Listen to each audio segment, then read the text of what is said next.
Suara Pak Budi adalah suara yang akan segera terdiam. Suara yang membawa aroma kopi pagi dan janji-janji utang yang tak pernah ditagih. Tepat sebelum ini semua terjadi, dunia Pak Budi telah runtuh. Namun, komunitas ini menolak untuk membiarkan kenangan kolektif mereka mati. Mereka merencanakan sesuatu yang gila. Sesuatu yang belum pernah terjadi. Inilah 9 Pintu. Bukan sekadar toko kelontong. Selama lebih dari 50 tahun, toko 9 Pintu telah menjadi jangkar kehidupan di lingkungan Rawabilong. Toko ini adalah tempat ngopi para tetua, bank informal bagi ibu-ibu yang kekurangan uang sekolah, dan kantor berita tak resmi di mana gosip menyebar lebih cepat daripada Wi-Fi. Pak Budi telah mengenal 3 generasi pelanggan. Dulu, anak-anak sini kalau mau sekolah, lari ke sini dulu beli pensil. Sekarang, anak-anak itu bawa anak mereka ke sini, beli es krim. Toko ini sudah seperti rumah pertama mereka. Ya kan? Tapi, modernisasi kejam. Di tengah gempuran supermarket besar dan kenaikan biaya sewa properti yang gila-gilaan, toko 9 Pintu tak mampu bertahan. Mereka kekurangan modal, dan utang sewa telah menumpuk.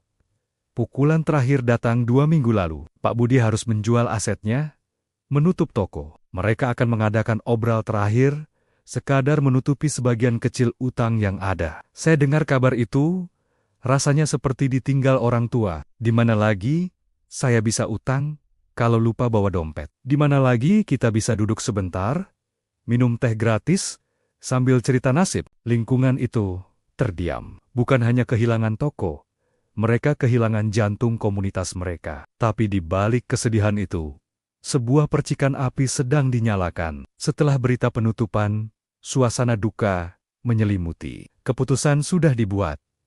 Barang-barang terbaik sudah disiapkan untuk dijual di pasar loak. Tapi di era digital, kesedihan dengan cepat berubah menjadi gerakan. Rasa sedih yang kolektif itu memicu pertanyaan. Apakah kita akan membiarkan ini terjadi begitu saja? Titik baliknya datang dari Risa, seorang barista muda yang tumbuh besar dengan mengutang permen di toko itu. Ia mengunggah status singkat yang kemudian menyebar seperti api. Awalnya saya cuma iseng, saya bilang di grup WA, kita tidak boleh memberi Pak Budi uang. Itu merendahkan martabatnya. Pak Budi adalah pedagang, kita harus menghormati pekerjaannya. Rencana itu sederhana, namun gila. Misi mereka bukan donasi. Misi mereka adalah membeli seluruh stok toko 9 Pintu hingga raknya kosong dalam 1 hari dengan harga normal. Tidak ada diskon. Tujuannya adalah memberikan Pak Budi modal tunai terbesar yang pernah ia pegang, cukup untuk melunasi utang, membayar sewa tahunan, dan mengisi kembali toko. Ini bukan amal, ini transaksi. Kami ingin Pak Budi merasa ini adalah kemenangan bisnis, bukan belas kasihan. Solidaritas kami harus bermartabat. Ini adalah cara kami berterima kasih atas semua utang yang pernah ia lupakan. Rencana bersihkan rak ini didistribusikan melalui semua kanal, grup Facebook, Instagram, bahkan ibu-ibu pengajian menyebarkannya dari mulut ke mulut. Targetnya, Minggu pagi. Saat Risa menyampaikan rencana ini, reaksi Pak Budi adalah kebingungan.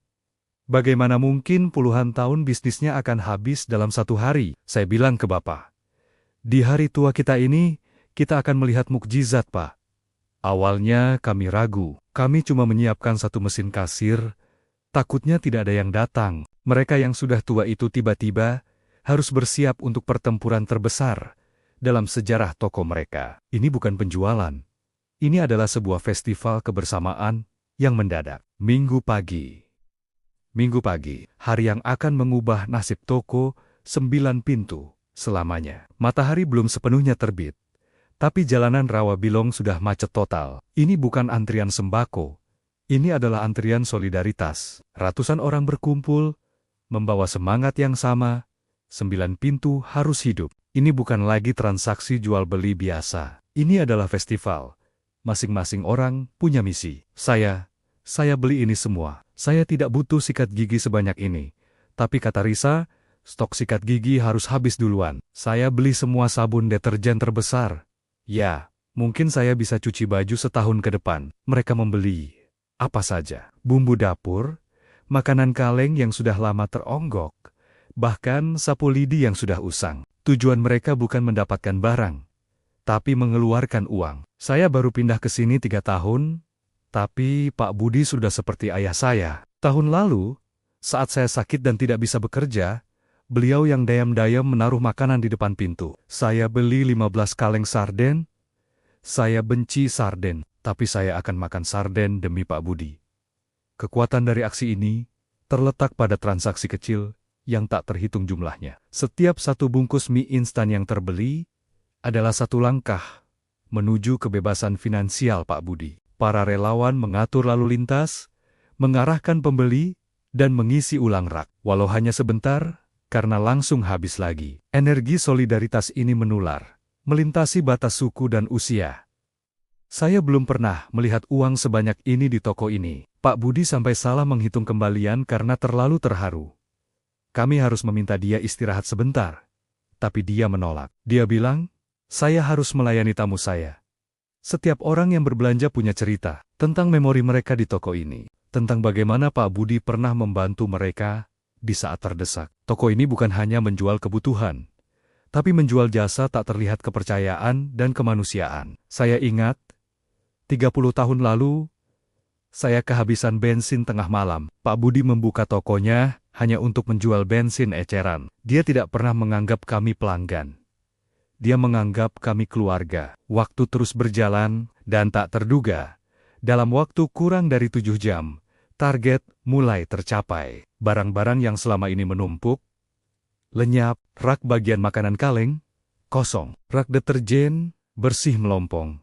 Bahkan, permen karet di dekat kasir pun tak tersisa. Pada pukul 4 sore, seorang relawan mengumumkan, "Stop, stok kami habis."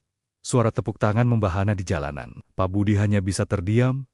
Ia tidak percaya. Tokonya, yang harusnya mati, kini hidup kembali berkat cinta lingkungan. Mereka telah membuktikan bahwa komunitas lokal memiliki kekuatan yang jauh lebih besar daripada perhitungan ekonomi korporasi manapun. Malam itu, setelah keramaian mereda, tim relawan dan Pak Budi melakukan perhitungan. Mesin kasir sudah merekap penjualan kotor hari itu. Total penjualan harian toko 9 pintu biasanya tak mencapai 5 juta rupiah. Hari itu, mereka berhasil mengumpulkan dana yang sangat fantastis. Kami berhasil mengumpulkan total 275 juta rupiah. Jumlah itu bukan hanya melunasi semua utang sewa Pak Budi, tapi juga memberikan modal untuk membeli stok baru dan mengamankan sewa 3 tahun ke depan. Toko 9 pintu telah diselamatkan. Saya tidak tahu bagaimana membalasnya. Ini bukan uang, ini adalah bukti bahwa Tuhan masih sayang sama saya dan keluarga saya.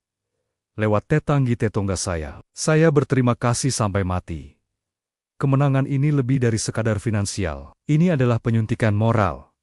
Toko 9 pintu akan tetap beroperasi. Walau disarankan untuk memodernisasi toko, Pak Budi menolak. Ia ingin tetap menjaga aura nostalgia. Ia tahu, yang dibeli orang bukan barangnya, tapi pengalaman dan kehangatan toko lamanya. Peristiwa ini telah mengubah lingkungan Rawabilong. Ini memperkuat ikatan yang mungkin sempat longgar. Mereka tidak hanya menyelamatkan bangunan, mereka menyelamatkan cara hidup mereka. Di dunia yang bergerak begitu cepat, di mana toko-toko kecil harus tutup setiap hari karena dominasi korporasi raksasa, kisah toko 9 pintu adalah sebuah pengingat. Nilai sebuah tempat tidak bisa diukur hanya dengan profit. Nilainya terletak pada memori, kepercayaan, dan solidaritas yang dibangun selama puluhan tahun. Ketika sebuah komunitas bersatu untuk melawan kepunahan, mereka membuktikan, kadang-kadang, yang kita butuhkan hanyalah tetangga yang bersedia membeli selusin sarden yang tidak mereka butuhkan, hanya untuk menyelamatkan kenangan mereka. Solidaritas sejati punya daya beli yang tak terhingga. Terima kasih sudah menonton. Jangan lupa bagikan cerita inspiratif ini ya. Sampai jumpa.